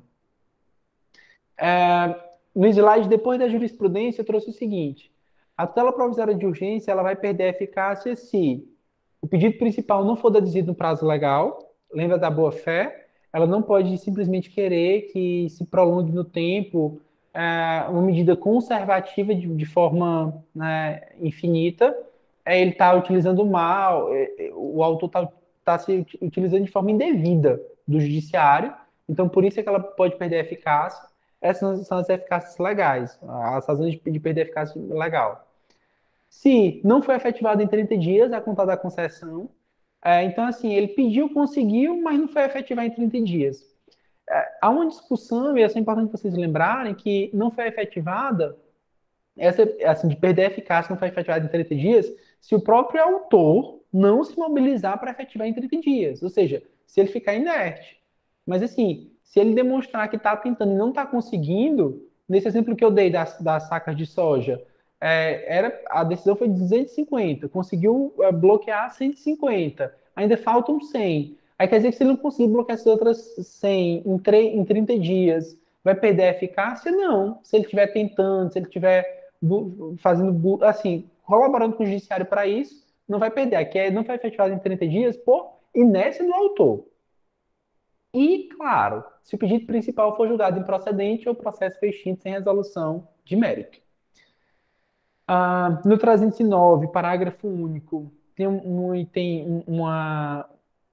artigo, uma previsão que também eu vi em alguma dessas questões que estou trazendo para vocês. Se, por qualquer motivo, cessar a eficácia da tutela cautelar, ou seja, qualquer um desses três motivos legais que apareci para vocês no slide anterior, é vedado a parte renovar o pedido, salvo sob novo fundamento. Novo fundamento, beleza, pode, mas pelo mesmo fundamento não pode, né? Então, assim, a parte pede um pedido cautelar, não formula o pedido principal em 30 dias, deixa o processo, a tutela perdeu a eficácia, ele pega e formula de novo um pedido cautelar. Não, está usando da má-fé também. Se perder a eficácia por qualquer um dos requisitos do 309, ele não pode renovar se não trouxer um novo fundamento. No 310, diz que o indeferimento da tutela cautelar não obsta, ou seja, não impede que a parte formule o pedido principal, nem influi no julgamento. É óbvio. Por quê? Porque o indeferimento da tutela cautelar está indeferindo um pedido conservativo. Só isso. Um pedido apenas de conservar um bem, de acautelar um bem. Então, assim, eventual indeferimento desse pedido conservativo não está entrando na natureza realmente do pedido em si. Não está falando de um pedido satisfativo, não está entrando nem no mérito da demanda. Então, assim, aprofundando no mérito, né, na realidade. Então, não obsta a formulação do pedido principal e nem vai interferir, exceto se for reconhecida decadência ou prescrição. Porque o reconhecimento da decadência e prescrição demonstra que o autor não tem o direito pretendido, né? Não tem realmente, não tem como avançar, que o próprio pedido principal vai ser infrutífero, não vai produzir frutos, reconhecida a decadência ou prescrição. Dessa forma, somente por esses motivos é que o indeferimento da tutela cautelar pode obstar a formulação do pedido principal ou o próprio prosseguimento do processo. Beleza? E agora, turma, nós chegamos no último instituto, que é a tutela provisória da evidência, aquele outro ramo que morre bem aí, né? Enquanto a tutela provisória de urgência vai se diferenciando em antecipada, em cautelar, que pode ser pedida em caráter antecedente ou incidentalmente, na tutela provisória de evidência não, é só isso. É uma inovação do CPC de 2015 e ela está relacionada diretamente com o direito evidente. O que é um direito evidente? É um direito que tem uma fundamentação fática consolidada. É um direito que é comprovado de plano em cognição sumária. É quase como se fosse um direito líquido e certo do mandado de segurança. É mais ou menos essa ideia.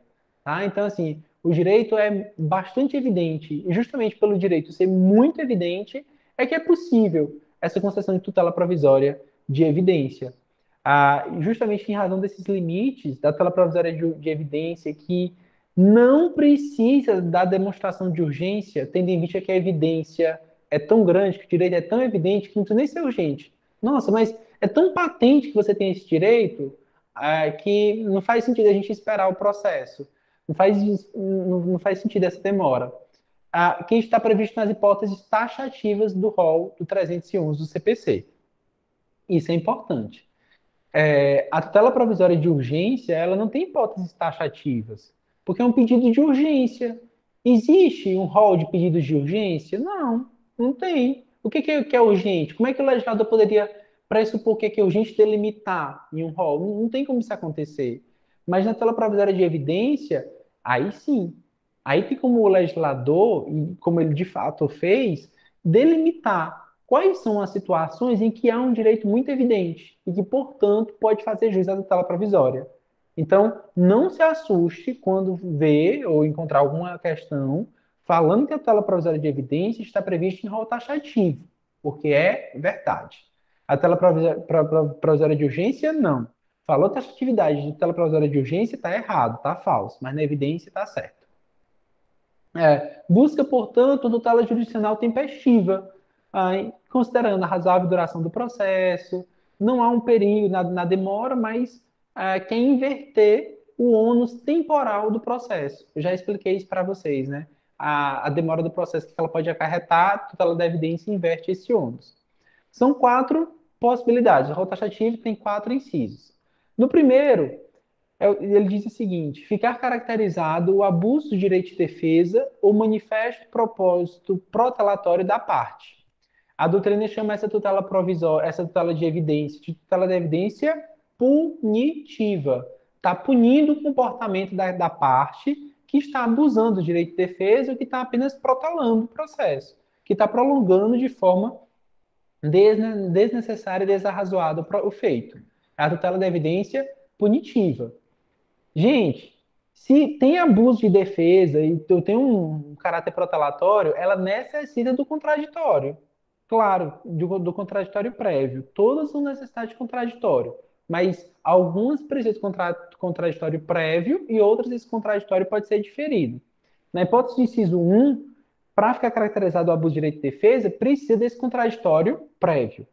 E uma questão interessante é que não afasta as penalidades da litigância de má-fé, porque tanto o abuso de direito de defesa, atos protelatórios, podem caracterizar má-fé. Aí uma questão que surgiu foi essa. É possível, então, o magistrado apenas condenar na má-fé ou ele pode conceder a tutela provisória e ainda fazer as condenações da litigância de má-fé? Pode. Uma coisa não substitui a outra, não há bis in idem, tá bom? Ah, vê de novo, eu marquei parte aí. Eu marquei parte. É um pega muito bom de prova.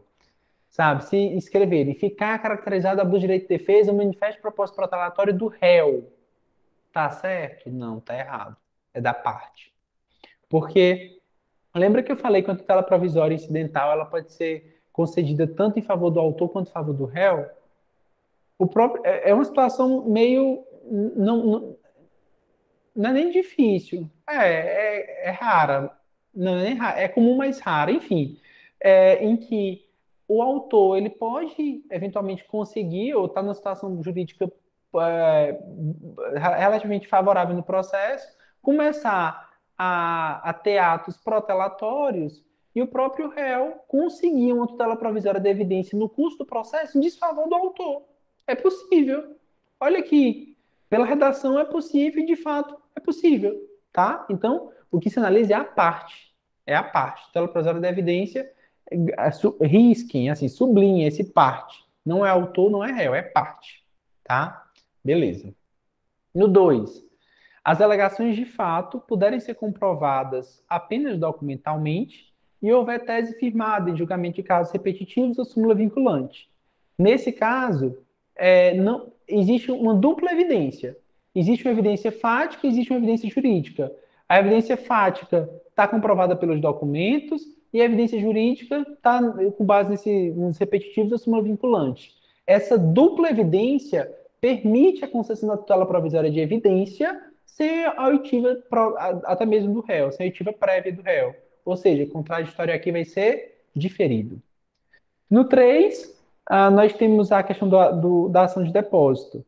Se tratar de pedido repersecutório fundado, sim, no inciso 2 é cumulativo. Precisa haver a evidência fática e a evidência jurídica, as duas evidências juntas. As duas evidências juntas, muito firmes, aí é que possibilita a tela provisória da evidência com base no inciso 2. Do inciso 3, trata da ação de depósito, e é possível também o deferimento liminar. Provou documentalmente que havia um contrato de depósito e não quer haver a devolução, a entrega do bem custodiado. É possível haver esse deferimento liminar, ou seja, sentiva do réu. Essa parte final, sob combinação de multa, pode sublinhar, tá? Cobram demais, cobram demais. Essa possibilidade é a combinação de multa para a entrega desse bem da ação de depósito. E no quarto, nós temos a petição inicial foi instruída com prova documental suficiente dos fatos constitutivos de direito do autor, a que o réu não opõe a prova capaz de gerar dúvida razoável. Aqui é uma situação em que a gente tem uma evidência fática após o contraditório. Se após o contraditório, necessita de contraditório prévio. Ou seja, um exemplo bem simples. O autor demanda o réu uma cobrança, mostra que ele realmente contratou, o réu não trouxe um recibo, não conseguiu fazer prova, não falou nada em nenhum momento que pagou. Então, assim, aqui é uma grande evidência fática após a realização do contraditório, o que permite a tutela provisória da evidência. E assim a gente termina a nossa aula de hoje, turma. Temos alguma dúvida? Extrapolei 6 minutos do tempo, mas eu peço desculpas, foi por conta daquele início. Tudo tranquilo? Deu para entender?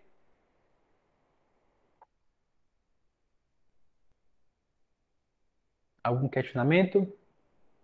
Vou pedir para. Oi, Roberta, pode falar. Oi, Ian, é rapidinho, só para saber se eu captei aqui direito. No 309, o parágrafo único do 309, quando fala que é vedada a parte renovar o pedido, certo? Salvo sob novo fundamento. Esse pedido é o pedido cautelar ou o pedido principal? Eu sempre fico nessa. Não, pedido cautelar. É pedido cautelar. Tipo assim, É. essa tutela cautelar antecedente, eu só posso pedir de novo sob o novo fundamento. E Se cessar a eficácia, no caso. Bora lá. É 309, né? Ó, Sim, perdeu a eficácia por algum desses motivos legais, né? Então, se por qualquer um desses motivos ela perder a eficácia, ela não pode renovar esse pedido cautelar antecedente. certo. Mas, salvo sob novo fundamento. Mas no curso do processo poderia tranquilamente, trazendo um novo fundamento. É só antecedente que fica prejudicada, que fica comprometida, Roberta. Só antecedente. Certo, certo. Assim, então, assim, incidentalmente poderia? Poderia, Aham, tá?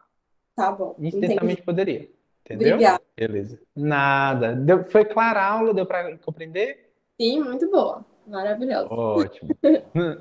Amém, então. Vou pedir a Ju para subir as questões para vocês, tá bom? Vou encerrar aqui a gravação. Até mais, turma. Tchau, tchau.